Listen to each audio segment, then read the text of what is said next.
José, Padre amoroso de mi Señor Jesús, Dios te exalta por ser su siervo más humilde.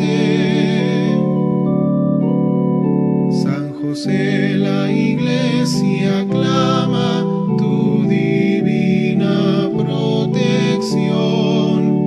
Ven y llévanos a su reino de amor. José, hijo de David, justo y fiel esposo de la Virgen María, Dios te eligió para ser su custodio. Mejores brazos no encontró el Señor. San José, Padre amoroso de mi Señor Jesús, Dios te exalta por ser su siervo más humilde. San José, la Iglesia aclama tu divina protección. Ven y llévanos a su reino de amor. Tu ejemplo fuerte de un gran amor a Dios, paciente y noble, prudente y casto Señor, Dios en ti virtudes derrochó. San José, Padre amoroso de mi Señor Jesús, Dios te exalta por ser su siervo más.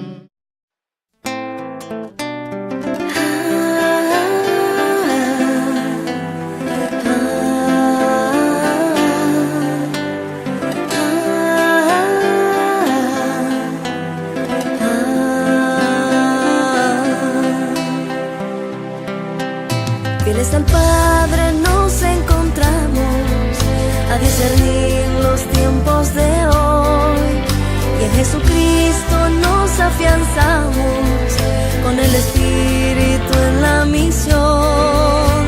50 años peregrinando van las ovejas tras su pastor, su voz profética resonando, es necesaria la conversión. En torno a Cristo nos encontramos, tiempo de gracia desde el altar. No nos detienen fuerzas humanas para este sínodo celebrar.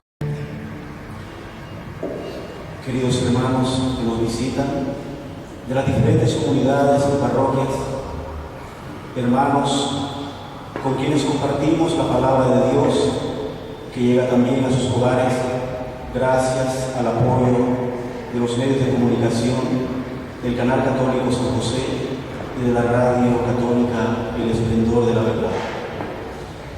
Su excelencia Monseñor Juan Abelardo Mata Guevara, pues, por razones de fuerza mayor, no puede estar físicamente presente entre nosotros, pero ha dejado su pensamiento y su palabra grabada en el tema que les compartiré esta tarde, ¿verdad?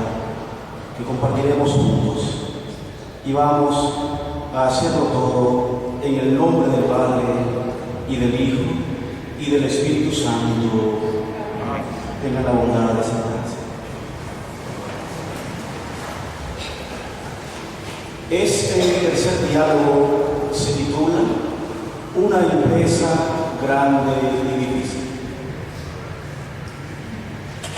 Te doy gracias, Padre, porque por encima de lo que nosotros sabemos o no sabemos hacer, más allá de nuestra capacidad o incapacidad de orar, tú estás con nosotros y nunca nos abandonas. Te doy gracias porque eres tú quien conduces nuestra reflexión en estos días de Cuaresma, nuestros ejercicios de oración. En este ejercicio de hoy nos presentamos tal vez un poco atentos, nos presentamos tal vez perezosos y flojos, cansados por la rutina, agobiados por el peso de la vida de cada día. Estamos tal vez deseosos de orar, pero con demasiada inercia. Pero tú, oh Padre, estás siempre lleno de amor y de atención. Te damos por eso infinitas gracias. Te alabamos y bendecimos porque eres así. Y te pedimos la gracia de que acertemos a hacer un verdadero camino de oración. Ayúdanos a recoger la imaginación y el pensamiento para que podamos concentrarnos delante de ti. Centrar, es decir, centrar toda nuestra vida, nuestra mirada, nuestra atención en ti y solo en ti. Ayúdanos también a hacer el sacrificio de nuestro cuerpo, que se revela muchas veces. Ayúdanos a ofrecerte este sacrificio físico para vivir una actitud orante. Recibe, Señor, lo poco que tenemos y podemos dar, el don de nuestro cuerpo que quiere orar con una actitud interior coherente. Te pido sobre todo, Padre, que resucites en nosotros el don de la fe, de modo que podamos sentir la fuerza viva de tu presencia, Padre. Te lo pedimos por Jesús, tu Hijo, que oraba de noche, sobre la mañana, al amanecer, caminando por los senderos de Palestina, en el templo. Tú, Jesús, has orado por todos los lugares, incluso sobre la cruz. Ven a nosotros con tu espíritu de oración, oh Jesús, que vives en María. Ven a nosotros, tus siervos, y danos tu espíritu de adoración. Llena de paz nuestros corazones, nuestros sentimientos, nuestra vida, para que podamos orar contigo y como tú.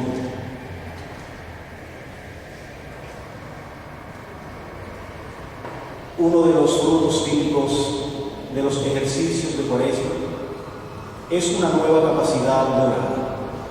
Así pues, deberemos nosotros vivir los tiempos de nuestra reflexión como un ejercicio de oración. Y vamos por eso a través de un canto, antes de entrar en profundidad y en el corazón del tema de esta tarde, vamos a escuchar un canto a través del cual le pedimos al Señor nos ayude a disponer nuestra mente y nuestro corazón a la escucha de su palabra.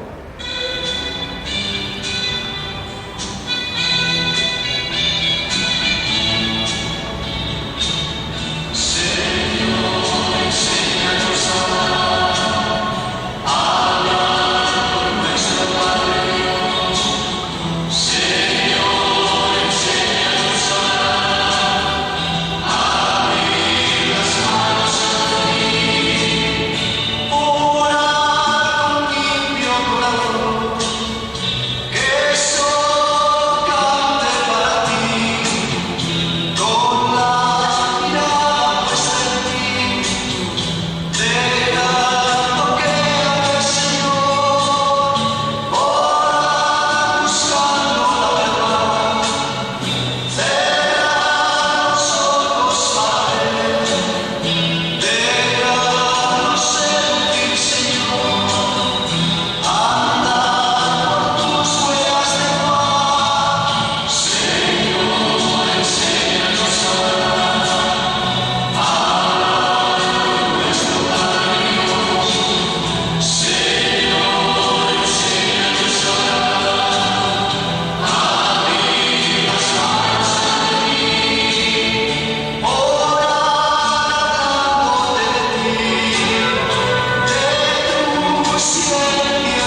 es David, o mejor, algunos aspectos de la persona de David que se encuentran en especial en el primer libro de Samuel. Podemos dar como título a esta meditación David en guerra, porque David es llamado a una empresa grande y difícil, superior a sus propias fuerzas. En primer lugar, nos preguntamos, ¿a quién has elegido, Señor? Corresponde a la lectura de un pasaje del primer libro de Samuel, capítulo 16, versículos del 6 al 13. Luego nos detendremos en la exclamación de David: vengo con la fuerza del Señor. Primera de Samuel, capítulo 17, versículos del 32 al 51. Finalmente reflexionaremos sobre la expresión: me has dado la victoria, Señor. El texto de referencia es el Salmo 18 como comentario al relato de David. Se trata por consiguiente de variaciones sobre la pregunta de nuestro tema: ¿quién soy yo? ¿Quién eres tú? Así es como iniciaremos la reflexión de esta tarde, con este tercer diálogo que tiene como tema una empresa grande y difícil. Vayamos pues al corazón de la misma con la pregunta: ¿a quién has elegido, Señor? El profeta Samuel llega a Belén, que será la ciudad natal de Jesús, y por lo tanto, en la figura de David, se deja entrever ya el Mesías, Cristo Jesús, aunque aquí no aparezca que sea este el momento terminal del misterio que luego será revelado. Samuel llama a una familia de Belén, la familia de Jesé, y dice a Jesé: quiero hacer un sacrificio. Luego da a conocer su deseo a toda la ciudad, hace que se preparen para el rito Jesé y sus hijos, y le invita a la ceremonia. Leamos el pasaje del primer libro de Samuel, capítulo 16, a partir del versículo 6, donde nos dice: al entrar ellos, vio a Eliab y se dijo: seguramente este es el ungido del Señor. Pero el Señor dijo a Samuel: no te fijes en su aspecto ni en su gran estatura, que yo lo he descartado. La mirada de Dios no es como la del hombre. El hombre ve las apariencias, pero el Señor ve el corazón del hombre. Después Jesé llamó a Abinadab y le hizo pasar delante de Samuel, que dijo: tampoco es este el elegido del Señor. Jesé hizo pasar a Samuel, pero Samuel dijo lo mismo: tampoco es este el elegido del Señor. Jesé hizo pasar a sus 7 hijos ante Samuel, pero Samuel le dijo: a ninguno de estos ha elegido el Señor. Entonces Samuel preguntó a Jesé: ¿son estos todos los muchachos? Él contestó: falta el más pequeño, que está guardando el rebaño. Samuel le dijo: manda a buscarlo, porque no nos sentaremos a la mesa hasta que haya venido. Jesé mandó por él. Era rubio, de hermosos ojos y de buena presencia. El Señor dijo: levántate y úngelo, porque es este. Samuel tomó el cuerno del aceite lo ungió en presencia de sus hermanos. El Espíritu del Señor entró en David a partir de aquel día. Samuel se puso en camino y volvió a Ramá. Sobre este pasaje planteo la pregunta: ¿a quién has elegidos, y expreso la respuesta con dos constataciones. Ante todo, David no se ríe, ¿verdad? David no se porta orgulloso, no se siente engrandecido. ¿Qué quiero decir? Sin duda, él estaba informado, aunque se encontraba fuera de Belén, de la llegada a la ciudad de un gran profeta. Sabía que se había alojado en su casa y que había comenzado a llamar uno a uno a todos sus hermanos. Cabría pensar que a David le hayan asaltado sentimientos de envidia e irritación. ¿Por qué no me ha llamado a mí? Pues, ¿quién soy yo? ¿Por qué me tienen olvidado, relegado? ¿Por qué solamente han llamado a mis otros hermanos? ¿Tienen mejor apariencia que yo? ¿Son más apuestos? ¿Son más brillantes? ¿Me desprecian porque soy el último de la familia, el más pequeño? ¿Soy insignificante? Ni siquiera me dejan ver al profeta. Los demás se divierten y a mí me dejan solo en el campo guardando las ovejas. Por el relato, en cambio, entendemos que David no se da importancia, no tiene pretensiones, cumple simplemente lo que se demanda diciendo: el Señor se acordará de mí. David no es egoísta, no es pendenciero, no está preocupado por él mismo, no se afana por sí mismo, no muestra intereses personales de grandeza, de vanidad, de fama, no. Vive con sencillez la vida cotidiana, sabe encontrar la voluntad de Dios donde está día a día y de una forma completamente humilde, ¿verdad?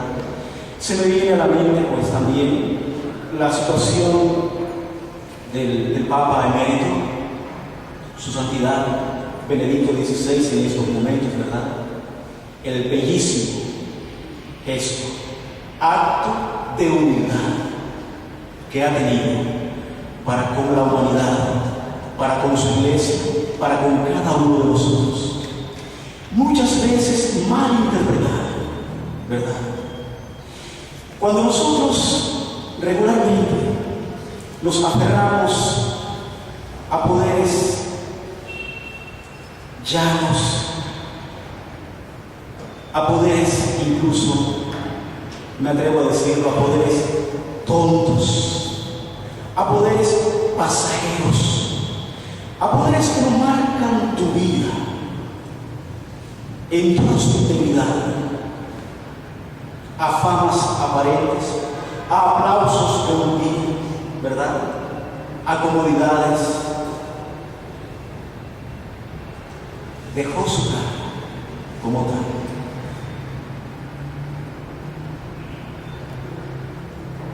¿Qué nos dice eso? ¿Qué nos dice eso a nosotros? Cuando nosotros tantas veces queremos aferrarnos al poder, a nuestro propio poder, a ser dominantes, ¿verdad? Porque nos sentimos así mejores, más grandes posiblemente, entre comillas, ¿verdad? Falsamente más amados, más respetados, más nombrados. Él nos dice, no. Y me recuerda también, ¿verdad?, al mismo Señor Jesús: mi reino no es de este mundo. Que muy pronto estaremos también meditando durante el tiempo de Cuaresma, ¿verdad?, y en modo especial en la Semana Mayor. Mi reino no es de este mundo. Está diciendo: a mí estas cosas que a ustedes les quitan la vida y les provocan desvelos, a mí no me preocupa. Me preocupa la vida eterna, la vida de Dios. Qué gran ejemplo de humildad y de entrega del Papa Benedicto. Ojalá que en algo también nos ayude a nosotros, ¿verdad?, en ese caminar de fe, a olvidarnos de los puestos y saber que aquí lo único que buscamos para mayor gloria de Dios es un mejor servicio, porque es eso, ¿verdad? La autoridad es servicio. Así nos lo enseñó el gran Papa Beato Juan Pablo II. La caridad es ante todo servicio. Servicio, ¿verdad?, que a veces, pues, poéticamente es fácil decir que estamos dispuestos a servir, a ser los últimos, pero en la vida concreta y lo real muchas veces nos lastima cuando somos o nos sentimos considerados los últimos. También en eso, creo yo, pues nos hace falta mucha unidad.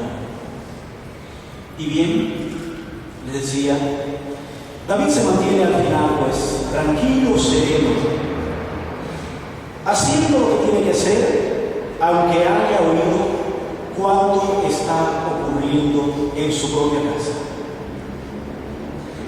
Aunque conozca su valía, David es un muchacho sereno, porque sabe vivir su vida diaria confiada en Dios, confiando en Dios y solo en Dios. Al ejemplo de Jesús de Nazaret, que crecía día tras día en sabiduría, edad y gracia, y en la paz de Dios y en la espera del momento que Dios tuviera a bien manifestar en él. A esta característica de David corresponde hoy: no se echa atrás. He aquí lo extraño del relato. Mientras sus hermanos mayores van sufriendo un examen antes de que David sea consagrado rey, como representantes del poder político, él no se preocupa de ello, sino que en el momento en que es llamado, responde de inmediato de una forma natural y no se echa hacia atrás a la nueva empresa que Dios le está mostrando, a una empresa difícil, cargada de retos y desafíos, sin duda alguna también llena de obstáculos, pero él, sobre todo, ha aprendido algo muy importante: a confiar en aquel que le ha llamado y saber que su gracia le basta y que si está con Dios lo tiene todo. Él no se echa hacia atrás. La misma fuerza con que vivía sus jornadas normales con sencillez se convierte en voluntad de aceptar una encomienda que lo sitúa por encima de sus hermanos mayores, frente a una gravísima responsabilidad. Él la acepta como don del Espíritu. Don del Espíritu. No capricho. No buscando su propia voluntad, sus propios intereses. Don del Espíritu. El Espíritu del Señor se posó sobre la vida. Sabe perfectamente que es el último de sus hermanos. Está convencido de que no puede pretender nada. No obstante, cuando se le da el Espíritu del Señor, lo recibe con total confianza, con absoluto abandono a la voluntad de Dios. Nos surge la pregunta: ¿quién soy yo en comparación con David? ¿Quién soy yo? ¿No corro tal vez el riesgo de irritarme, de preocuparme cuando me parece que me dejan de lado, cuando dejan de pronunciar mi nombre? ¿O de ponerme tenso cuando me siento en el centro de la situación? Hazme, Señor, permanecer en esa paz que consiste en haber puesto mi vida en tus manos, mi vida en tu corazón, Padre, y solo en ti, Señor. Yo les invito a buscar en la meditación personal los lugares paralelos que es la paz. El paralelismo más bello que me viene a la mente es el primer capítulo del Evangelio de San Lucas, en el que encontramos el anuncio del ángel a María. María no se enorgullece para nada. ¿Qué responde la Santísima Virgen María, nuestra buena madre? He aquí la esclava del Señor, hágase en mí según tu palabra. ¿Qué hubiéramos hecho nosotros, muchos de nosotros, en este caso, ante esta experiencia? Muchas mujeres hoy en día, ¿verdad?, gritando por las calles: voy a ser la madre del Mesías, voy a ser la persona más importante de acá, de este pueblo. ¿Y cuántas cosas más? No. Nos dice el mismo texto enseguida que María todo esto lo guardaba en su corazón de madre, en su corazón de discípula del Señor también, ¿verdad? La primera discípula del Señor, María, allí guardaba todas esas cosas. Qué bonito decirle al Señor de una forma sencilla y humilde: si tú quieres, Señor, puedes contar conmigo. He aquí la esclava del Señor. De todo esto se desprende la actitud radical de una oración que nace de la sencillez. Nace de la sencillez. Señor, sé que nada puedo pretender. Como dice el canto, ¿verdad? Señor, no soy nada. Este bellísimo canto de Cairoi, que se titula Me has seducido, Señor. Señor, no soy nada. ¿Por qué me has llamado? Has pasado por mi puerta y bien sabes que soy pobre y soy débil. ¿Por qué te has fijado en mí? Pero tú me has seducido así, Señor, con tu mirada. Me has hablado al corazón y me has querido. ¿Qué más podríamos decir? Estoy feliz de que tú me ames así como soy, de que tú me hayas llamado a tu servicio, Señor. Y ese llamado no lo limito, ¿verdad?, a mi persona. Me refiero a cada uno de nosotros, bautizados, renovados por la gracia del Espíritu Santo, miembros de esta iglesia, piedras vivas de esta iglesia, iglesias vivas. Cada uno de nosotros, como bautizados también, somos llamados a una misión, ¿verdad? A ir a todo el mundo y predicar el Evangelio. Y nos ha llamado así como somos. Esta es la grandeza de nuestro Dios, amarnos así. Y si tú me llamas, Señor, yo estoy dispuesto. La pregunta: ¿a quién has elegido, Señor? A este pobre y débil. Encuentra la respuesta coherente. Has elegido a uno que parecía mucho menos capaz que los demás, pero que tenía la sencillez del corazón, la disposición y prontitud para servirte sin pretextos. ¿Cómo estamos nosotros en relación a esta invitación del Señor? También somos de los que le respondemos: Señor, no tengo tiempo. Señor, tengo otras cositas que hacer. Señor, espérame unos minutos. ¿Y qué nos respondería Él en estos instantes? Posiblemente, ¿verdad? Deja que los muertos entierren a sus muertos. O cuántas cosas más. Algunas veces comparándonos con tantos otros mejores que nosotros, y a quienes no parece que les ha sido dada la vocación que se nos propone, debemos preguntar al Señor con mucha humildad: ¿por qué nos ha elegido? nos ha elegido no porque seamos especialmente buenos o brillantes, sino porque nos ama. Yo recuerdo cuando ingresamos en el primer año al seminario mayor, al seminario interdiocesano Nuestra Señora de Fátima. Ese año éramos el primer ingreso 55 seminaristas de todas las diócesis de Nicaragua.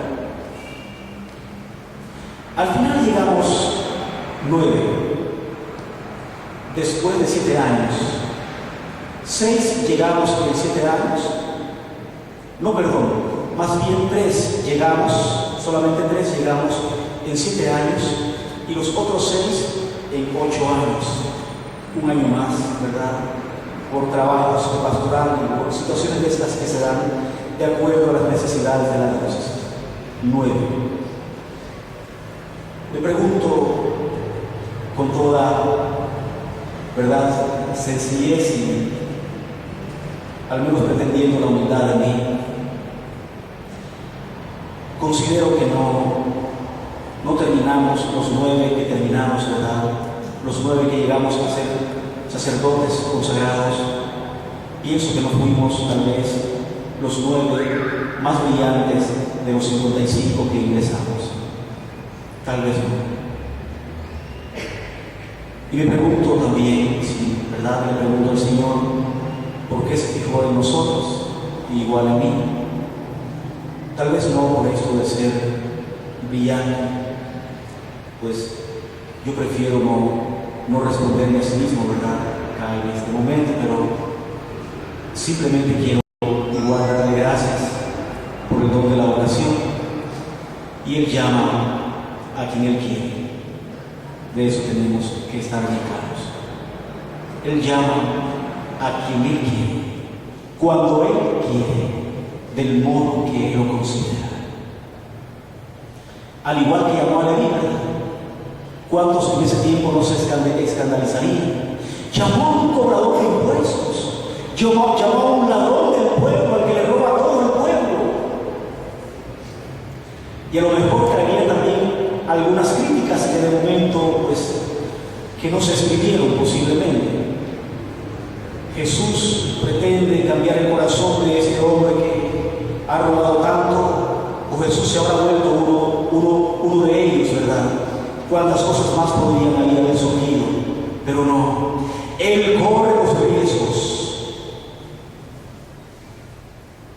El Señor Jesús sabe afrontar esta situación, sin importar el qué dirán. El qué dirán de mí, o el qué dirán de quien yo he elegido. Porque Él ciertamente supo y sigue mostrándonos el camino que debemos seguir. Pero depende también de nuestra actitud ante el llamado. Hay quienes traicionan el llamado, traicionan la vocación a la cual han sido llamados. Pidámosle al Señor que no permita eso en nosotros, en ninguno de nosotros, ¿verdad?, cristianos comprometidos. Bien, Señor, deseo darte gracias y pedirte el favor de fiarme de ti, de no echarme atrás. Haz, oh Señor, que no me retraiga, sino que me ponga con sencillez en tus manos. Esta es la oración que podríamos hacer sobre el pasaje que hemos titulado ¿A quién has elegido, Señor? Una vez elegido, Dios mismo lo prepara y lo capacita para poder decir: vengo con la fuerza del Señor. Así, ¿verdad? Podemos también nosotros, pues, continuar en esta meditación en la segunda parte.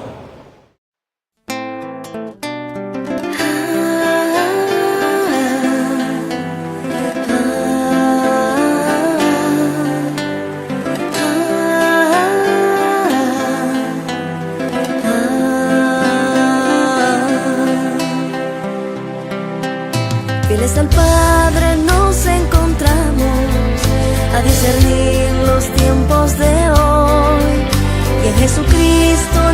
afianzamos con el Espíritu en la misión. 50 años peregrinando van las ovejas tras su pastor, su voz profética resonando es necesario